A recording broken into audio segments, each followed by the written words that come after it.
সুপ্রিয় দর্শক শ্রোতা দেশ ও প্রবাস থেকে যারা আমাদের সাথে সংযুক্ত আছেন, ভিডিও দেখতেছেন অথবা শুনতেছেন, সবাইকে জানাই আন্তরিক প্রীতি ও শুভেচ্ছা।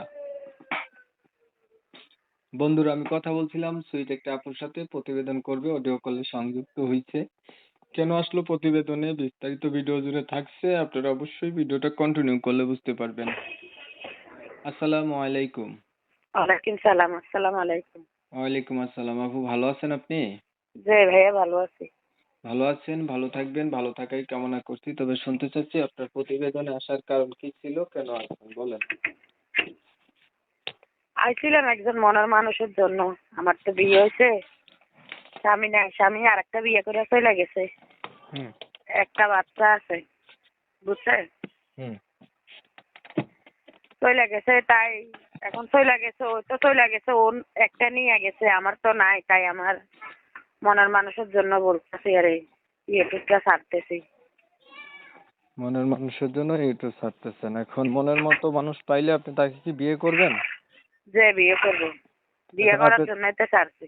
আপনি তো বিবাহিত বোন, এখন আপনাকে যারা বিয়ে করতে চাবে তারাও আপনার মতো বয়স্ক হবে বা বিবাহিত হবে, আপনি রাজি আছেন? হ্যাঁ, রাজি আছি, সমস্যা নাই। যদি বুড়ো আপনি হয় তাতেও কোনো সমস্যা নাই। আচ্ছা, আপনার বয়স কত চলে বর্তমান? আমার বয়স বর্তমানে 21 চলতেছে। 21 বছর। আপনি কি আগে কখনো প্রতিবেদন করছিলেন? না, আমি আগে কখনো করি নাই, এই প্রথম আইছি। আপনার পরিবারে বর্তমানে আছে কে কে? আমার পরিবারে বর্তমানে আমার মা আর আমার একটা বাবু আর আমি আছি, আর কেউ নেই। এই 3 জনের সংসার। আপনাদের এই সংসারটা চালায় কে? আমি চালাই, আমি মেডিকেলে কাজ করি। আচ্ছা, লেখাপড়া কতটুকু করছেন? না, লেখাপড়া করতে পারি নাই। বাবা ছোট থাকতে মারা গেছে, মা ছিল অসুস্থ, কে লেখাপড়া করাইবো? লেখাপড়া বেশি করতে পারেন নাই? না, কোরআন শরীফ পড়তে পারেন এমনি? না, না, কিছু পড়তে পারি নাই। নামাজ পড়তে জানেননি?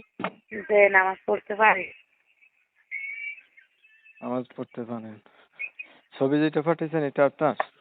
যে এটা আমার।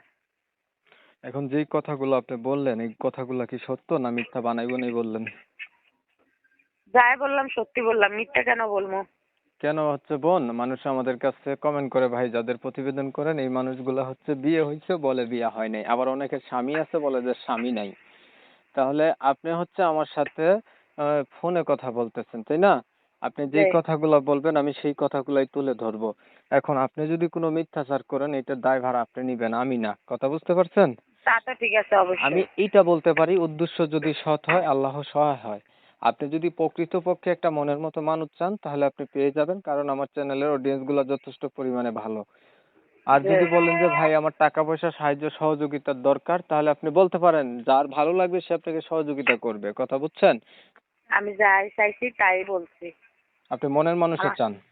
যে ঠিক আছে বোন, ধন্যবাদ আপনাকে। দর্শক শ্রোতা শুনছিলেন, আমি কথা বলছিলাম, এই আপুটা দেখতে মোটামুটি সুন্দর আছে, ওনার কিন্তু বিয়ে হয়েছিল, উনি প্রতিবেদনে এসে চাইতেছে আর একটা মনের মতো মানুষ, কারণ ওনার স্বামীর সাথে ডিভোর্স হয়ে গেছে, একটা বাচ্চা আছে, উনি মেডিকেলে চাকরি করে, এইভাবেই ওনার সংসার চলে। তো আমি হচ্ছে ওনার কথাগুলো আপনাদের মাঝে তুলে ধরার চেষ্টা করছি, আপনারা শুনছেন, শুনে যাদের কাছে একান্ত ভালো লাগছে তাইলে ওনার সাথে কথা বলতে পারেন। আমি ওনার নাম্বারটা ভিডিওর স্ক্রিনে দিয়ে রাখছি। আপনারা জানেন আমি এই রিলেটিভেরই ভিডিও দেই। আপনারা হচ্ছে অনেক সময় নিয়ে আমার পাশে থেকে আমার ভিডিও দেখছেন চ্যানেলের, সবাইকে ধন্যবাদ। আমি কমিউনিটি গাইডলাইনের কারণে আপুটির নাম ঠিকানা নিতে পারি নাই। যারা ওনার নাম ঠিকানা জানতে চান অবশ্যই ওনার নাম্বারে কল দিবেন, উনি বলে দেবে। অনেক সময় নিয়ে ভিডিও দেখছেন, ধন্যবাদ সবাইকে। সবাই ভালো থাকবেন, সুস্থ থাকবেন।